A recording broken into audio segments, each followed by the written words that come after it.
latest revelations, let's talk about those coming out, because we had the King celebrating his 75th birthday party this week, a little bit of a bash. It's a big milestone birthday, but Prince Harry didn't come over. He can get on a jet to go and see Katy Perry in concert, rather him than me. He can get on a jet to go and play polo, but not to visit his dad for his birthday. But we understand that there was a phone call. However, unlikely to be any rapprochement with his brother William as a result of the latest revelations in Omid Scobie's latest book. Tell us about that.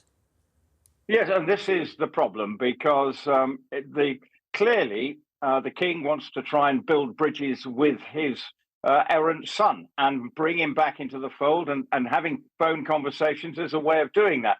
But when you've got Omid Scobie's Endgame book basically saying that William is basically the villain of the piece, it's not going to help bring the two together. And in the book, they say, well, they never get back together on the way things are at the moment. Well, books like this are not going to help them get back together, because William will just say, well, next time we do, you're going to say something again. There's no trust between them. And this book is an example of that. Of course, it's focusing on the events around his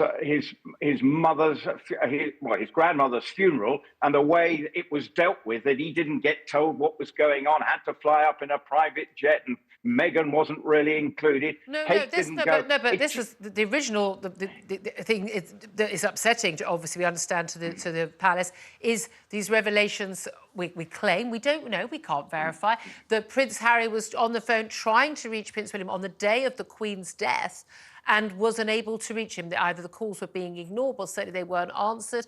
That is the claim.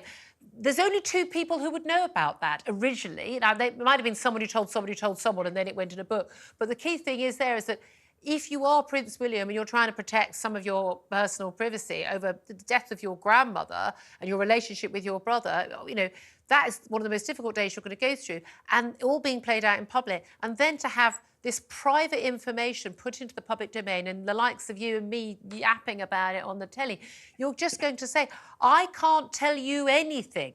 I can't say anything to you.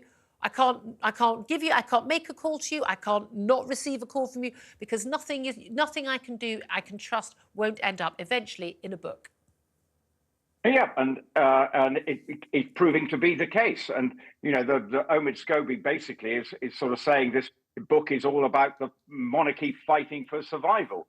But the main seem to be the focus of attention is the war between the two brothers, the breakdown of communication. And as you allude to, once you start putting it all out there and telling your side of the story, and then the other side don't do anything, it makes it impossible for members of the royal family to actually trust Harry. Because if he wants to build bridges, then stop talking to people like Omid Scobie, so that the family can actually regroup and maybe lead a more normal life and more normal relationship. But at the moment, it's so far separate. It's only going to get worse as we read more about this book, which comes out, I think, on November the 28th.